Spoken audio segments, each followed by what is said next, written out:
Hello dear student, welcome to effort English class. मैं राजीव कुमार आप सभी को एफर्ट इंग्लिश क्लास में स्वागत करता हूं। स्टूडेंट, आज बहुत ही इम्पोर्टेंट सेक्शन पर काम करने वाले हैं, यानी कंजंक्शन के उस भाग पर काम करने वाले हैं जहां से ही केवल एग्जाम में क्वेश्चन पूछे जाते हैं और उससे ज़्यादा नहीं क्वेश्चन पूछा भी जाता है।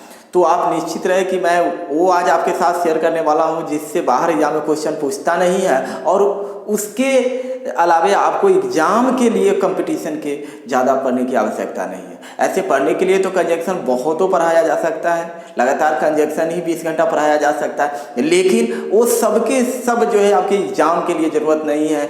आज जो मुश्किल से जो आपको कुछ समय में पढ़ाने की कोशिश मैं कर रहा हूँ, बस वही से एग्जाम में क्वेश्चन पूछता है और इसके अलावा क्वेश्चन नहीं पूछता है।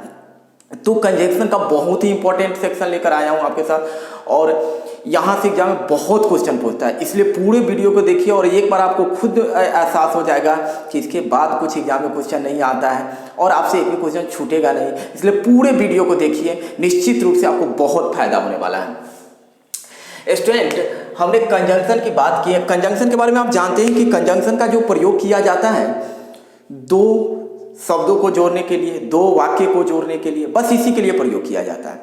तो हम लोग जानते हैं कि कंजंक्शन इतना जोड़ने, कंजंक्शन का मतलब ये होता है जोड़ना, लेकिन जोड़ने के संबंध में एग्जाम में क्वेश्चन नहीं पूछा जाता है। क्वेश्चन पूछा जाता है किस कंजंक्शन के बाद कौन कंजंक्शन का प्रयोग किया जाता है, ये आता है।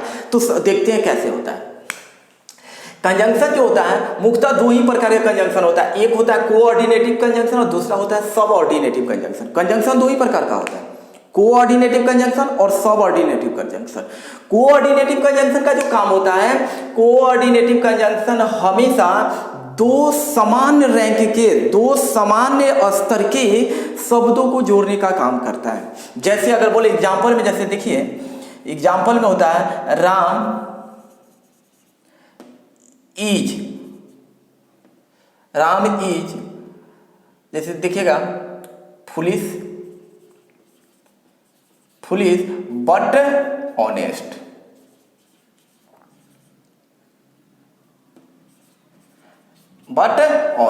तो यहां पर सेंटेंस को देखिए, यहां पर जो आया राम इज पुलिस, राम मूर्ख है लेकिन क्या है, ऑनेस्ट है। लेकिन देखिए पुलिस ऑनेस्ट, दोनों एडजेक्टिव कंजक्ट करने के लिए प्रयोग किया गया है, दोनों जोड़ने के लिए, यानी दो शब्दों को, ऐसे ही शब्दों को यह जोड़ने का काम करता है जो सामान्य रूप से सामान्य स्तर को दर्शाता है।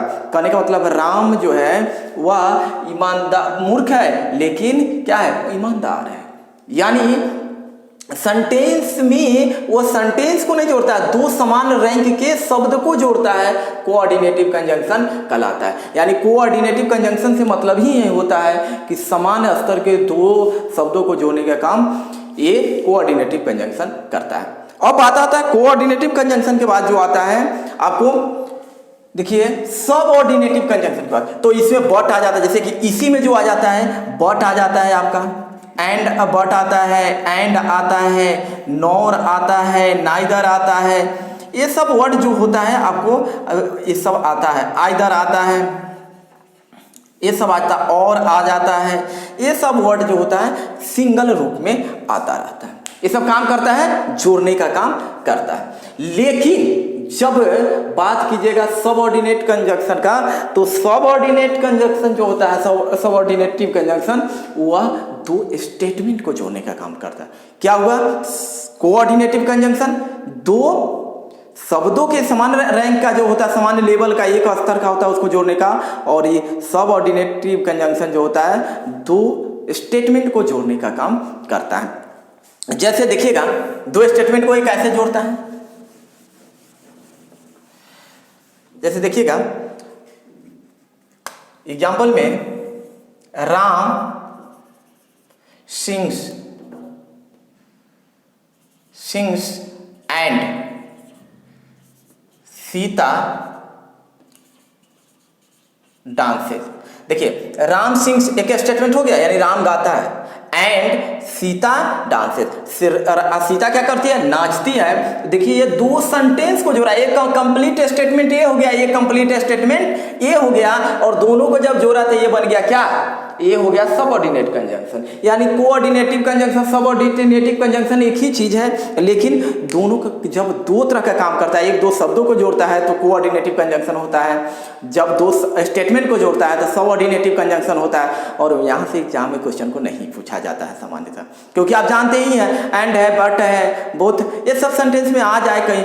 लेकिन एग्जाम में जो इस दोनों के मिला के कोऑर्डिनेटिव कंजंक्शन और सबऑर्डिनेटिव कंजंक्शन को मिलाकर तीसरा एक कंजंक्शन जो बनता है, इसी को बोलते हैं कोरिलेटिव कंजंक्शन। और इसी कोरिलेटिव कंजंक्शन में से एग्जाम में क्वेश्चन जो पूछा जाता है, यानी आपको दिमाग में रखना है कंजंक्शन दो प्रकार का होता है। पहला जो होता है कोऑर्डिनेटिव कंजंक्शन, दूसरा होता है सबऑर्डिनेटिव कंजंक्शन और तीसरा होता है कोरिलेटिव कंजंक्शन।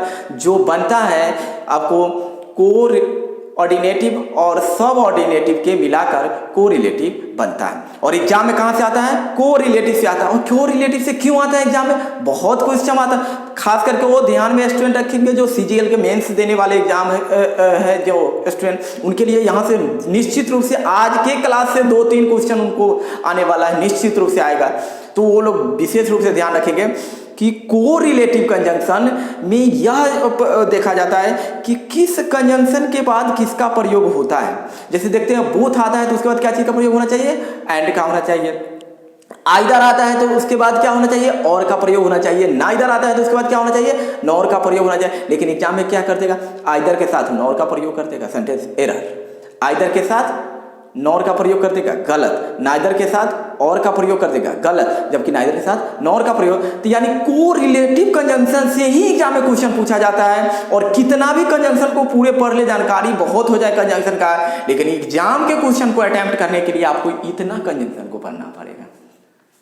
तो मैंने खास करके जो अब नियरेस्ट टाइम में जो कॉम्पिटिटिव एग्जाम में शामिल होने वाले स्टूडेंट हैं, जैसे खास करके जो सीजीएल के मेंस देने वाले स्टूडेंट हैं, उन लोगों के लिए आप जान लीजिए कि यहाँ से बहुत इंपॉर्टेंट है। पूरे कंजंक्शन को 20 रोज हम आपको पढ़ा दे तब भी, और इतना पढ़ा दे तब भी, कंपटीशन के एग्जाम में बराबर के आपको जो है कि एडवांटेज मिलने वाला है। क्योंकि क्वेश्चन तो केवल यहीं से आता है, जितना भी पढ़ा है वो एक कॉन्सेप्ट होगा, लेकिन एग्जाम में क्वेश्चन बस आएगा तो यहाँ से आएगा। तो आप निश्चित रहिए कि इसके बाहर क्वेश्चन नहीं आता है।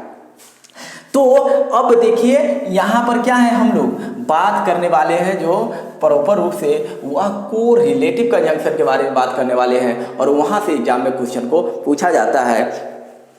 और बहुत इंपॉर्टेंट, वेरी वेरी कहें तो इंपॉर्टेंट आपके लिए यह सेक्शन है। इसके बाहर एग्जाम में क्वेश्चन पूछेगा ही नहीं, तो आप समझ लीजिए कंजंक्शन का।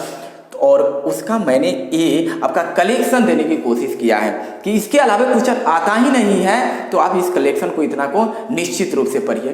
तो पहला नंबर देखिए, इसको निश्चित रूप से नोट कीजिएगा। पहला नंबर को देखिएगा, हमने लिखा है आइदर।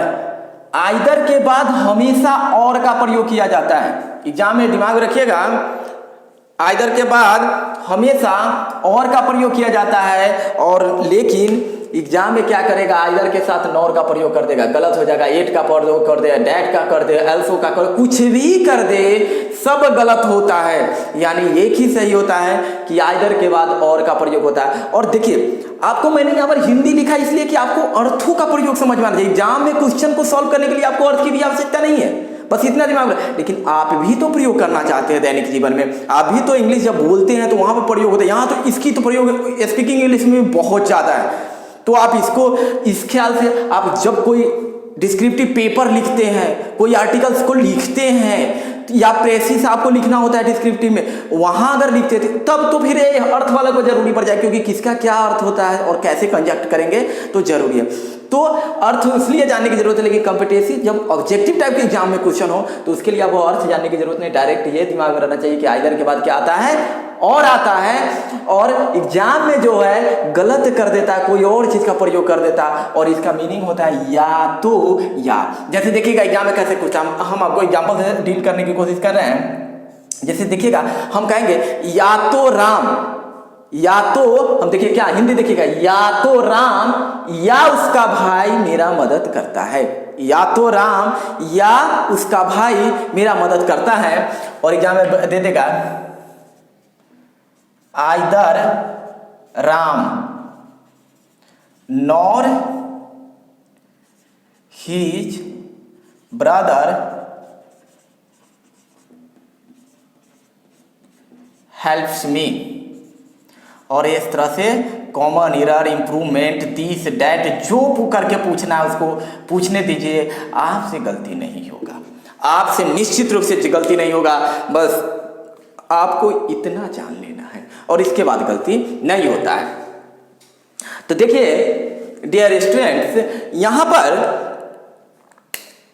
आइदर आया, हमने क्या बोलना चाहा, या तो राम, तो आइदर राम, या तो either Ram nor his brother helps me, यानी या तो राम या इसका भाई मेरा मदद करता है। तो हमने बात क्या किया, आइदर के बाद और आता है, नाइदर के बाद नॉर आता है, लेकिन यहाँ देखिए आइदर के बाद और दे दिया। आपको हिंदी हिंदी कुछ लगाने की जरूरत नहीं, डायरेक्ट देखिए आइदर के बाद क्या होना चाहिए था, और होना चाहिए था, जबकि एग्जाम में यहाँ पर क्या कर दिया, नॉर दे दिया, और यही गलत है। तो इसके जगह पर क्या होना चाहिए था, और होना चाहिए था। तो ये दिमाग एग्जाम में डायरेक्ट क्वेश्चन को पकड़ने के लिए ऐसे जान लेना है, लेकिन अर्थों को भी समझना है, आपको बोलना भी है, डिस्क्रिप्टिव पेपर को लिखना भी है, किसी पैसेज को समझना भी है। तो वो सारे चीज़ों को मैंने ख्याल करके दिमाग में रख कर आपको सामने इस तरह से हिंदी को भी लिखने की कोशिश की है। तो ये हिंदी भी आप जाने, बहुत फायदा होने वाला है आपको।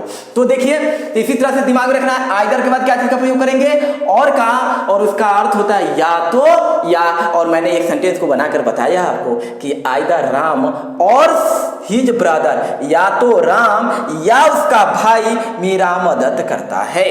तो उसी तरह से नाइदर के बाद क्या आता है, नॉर, और एग्जाम में करके दे देगा और, तो हो जाएगा वहां पर गलत।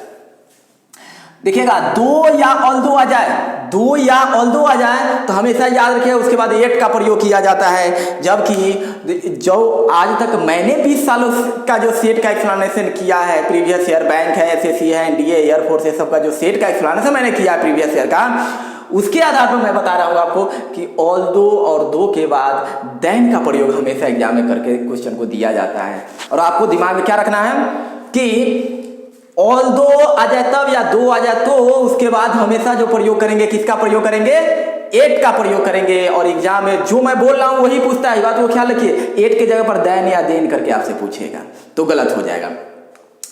सच के बाद डेट या एज दोनों का प्रयोग कर सकते हैं। और मीनिंग क्या निकलता है, इस प्रकार से जैसे, इस प्रकार से जैसे। उसी प्रकार से देखिए एज के बाद एज का प्रयोग होता है, एज के बाद एज का प्रयोग होता है उतना जितना। जैसे कैसे, देखिए एज के बाद एज का प्रयोग होता है तो मीनिंग क्या आ जाता है, उतना जितना। अब देखिएगा सेंटेंस को बहुत आप प्रयोग करते हैं, लेकिन आप एरर तो यहीं से बनता है। जैसे अगर सेंटेंस लिख दें, Ram is not as good as Mohan. देखिए क्या कहना चाहता है, Ram is not as good as Mohan. अब देखिए हमने क्या कहा, एज जब आ जाए तो उसके बाद वो एज का प्रयोग होना चाहिए। और मीनिंग क्या निकलता है, राम उतना अच्छा नहीं है जितना कि मोहन है। यानी Ram is not as good as Mohan, यानी राम उतना अच्छा नहीं है जितना कि मोहन है। यानी लेकिन एग्जाम में क्या कर देगा, नहीं, Ram is not as good और मोहन, क्या कर देगा, और मोहन। तो और क्या गलत है कि सही है, गलत है, क्योंकि एज के बाद तो एज आता है, एज के बाद तो और नहीं आता, और आता है इधर के बाद, तो गलत ना हो गया। तो इस तरह से आपको दिमाग में रखना है।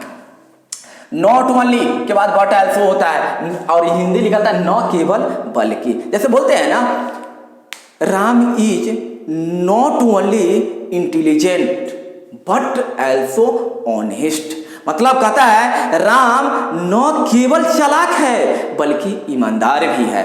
यानी हिंदी क्या निकलता है, राम जैसे, और मीनिंग निकल जाता है न केवल बल्कि। तो ये आपको एग्जाम के लिए क्या याद रखना है, वो याद रखना है कि नॉट ओनली के बाद बट आल्सो आता है, लेकिन एग्जाम में दे देगा Ram is not only intelligent nor लिख देगा ऑनेस्ट, तो गलत हो गया ना जी। यहाँ पर नॉट ओनली के बाद क्या आना चाहिए था, बट आल्सो आना चाहिए था। उसी प्रकार से देखिए नेक्स्ट है नो सूनर के बाद हमेशा देन का प्रयोग किया जाता है। और एग्जाम में हमेशा जो प्रीवियस ईयर का आज तक एग्जाम 20 सालों का पेपर को आप देखेंगे तो मिलेगा नो सूनर के बाद देन का प्रयोग करता है या वेन का प्रयोग करके एग्जाम में पूछता है। एकदम गारंटी ले लीजिए आप कि इसके अलावा कुछ और दूसरा गलत ऑप्शन नहीं करता है। क्या तो देन देता है ना तो वेन देता है, जबकि होना चाहिए नो सूनर के बाद क्या देन होना चाहिए। राइदर के बाद उसी तरह से देन होता है और मीनिंग जो निकलता है इसका के बजाय के बनिस्पत। वेदर के बाद और का प्रयोग होता है, सेल्डम के बाद और या और नेवर का प्रयोग होता है, मीनिंग होता है शायद कभी नहीं, शायद कभी नहीं। सेल्डम इफ आ जाए तो उसके बाद समझ लीजिएगा एवर का प्रयोग होता है, अब मीनिंग निकलता है शायद ही कभी। जैसे आगे लिखिए देखिए द सेम आ जाए तो उसके बाद एज या डेट का प्रयोग होता है और जिसका मीनिंग निकलता है वैसा ही जैसा। द रीजन के बाद डेट होता है और मीनिंग निकलता है इसका कारण यह है कि, और एग्जाम में तो आपको याद रखना है द रीजन के बाद क्या होता है डेट होता है। द रीजन वाई के बाद भी डेट होता है और उसका मतलब क्यों का कारण यह है कि। नेक्स्ट देखिए हार्डली और स्कार्सली के बाद होता है वेन और बिफोर। इसके बाद बहुत एग्जाम में क्वेश्चन यहां से भी पूछा जा चुका है। हार्डली के बाद या स्कार्सली के बाद देता है हमेशा वेन या देन का बिफोर का प्रयोग ना करके देन का प्रयोग देता है, या देन का दे देगा आपको या अन्य किसी का दे देगा, लेकिन आज तक जो दिया है देन का दिया है और देन का दिया है। देन देन देन देन, जबकि होना चाहिए वेन या बिफोर का प्रयोग। बिटवीन का बाद एंड का प्रयोग होता है के बीच में से बीच में। जैसे बोलेंगे देयर इज ए ट्री, मतलब एक पेड़ है, between Ram's and Shyam's house, यानी कहना क्या चाह रहा है राम और श्याम के घर में के बीच में एक पेड़ है। तो देखिए एग्जाम में क्या कर देगा there is a tree between Ram's और Ram's nor Shyam's house, Ram's nor Shyam's house, Ram's और श्याम्स हाउस, सब गलत ना हो गया जी। कैसे देखिए हम लिखते हैं देयर इज अ ट्री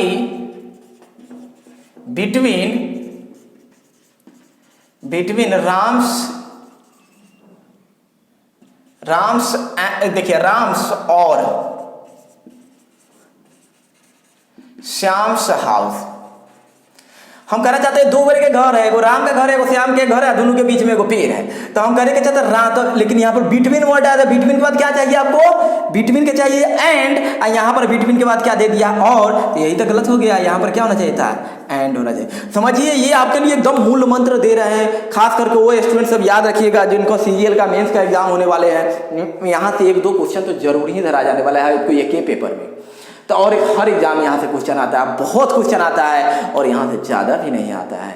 भले कि ही आर्टिकल आपको 20 दिन और पढ़ा सकता हूँ मैं, लेकिन लगातार 20 दिन तक पढ़ा सकता हूँ आपको और 20 घंटा करीब करीब, लेकिन उतना पढ़ाने के बाद भी क्वेश्चन बनाने के लिए इतना पढ़ना पड़ेगा। तो क्यों ना मैं इतना बढ़ा दूँ और मैं पढ़ाता ही रहूँगा आपको, पढ़ाना तो है ही। आप चैनल से जुड़ के रहे, वीडियो को लाइक करें, सब्सक्राइब करें, शेयर करें, और जिससे मेरा कॉन्फिडेंस बढ़े कि स्टूडेंट को कुछ फायदा हो रहा है हमारे पढ़ाने से। और फिर इस तरह से मैं क्या करूँगा आपको साथ लगातार वीडियो बनाता रहूँगा, देता रहूँगा। लेकिन मैंने फिलहाल आपको एग्जाम के लिए कीवर्ड कंजंक्शन का दिया है कि जहाँ से एग्जाम में बाहर क्वेश्चन को नहीं पूछा जाता है।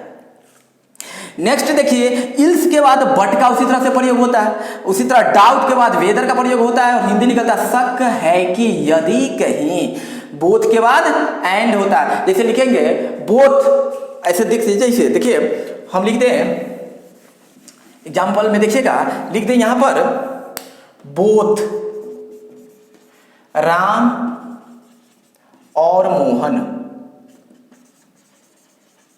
बोथ राम और मोहन आर ऑनेस्ट। सेंटेंस गलत है या सही है? देखिए तो गलत है या सही है? गलत हो गया। बोथ जब ये आ जाएगा तो इसके बाद क्या करना है हमको एंड का प्रयोग करना है, कर तो दिए और का प्रयोग, तो गलत नहीं हो गया जी। यही जगह तो एरर हो गया। एक तो कॉमन एरर में पूछता है, इसी को तो इंप्रूवमेंट में पूछता है, इसी को तो इंप्रूवमेंट में पूछ देगा आपको या फिलर में पूछ देगा, तो इसी तरह से पूछता है। अब देखिए बोथ के बाद एंड का प्रयोग होता है, नेवर या नो आ जाए, देखिएगा नेवर या नो आ जाए तो उसके बाद और का प्रयोग होता है, और इसका अर्थ होता है ना ही या, ना ही या। यहाँ पर देखिए एज के बाद एज का भी प्रयोग होता है, एक बातों को और याद रखिएगा, एज के बाद सो का भी प्रयोग होता है। एज के बाद अगर एज का मीनिंग निकलता है तो इसका मीनिंग होता है उतना जितना, उतना जितना।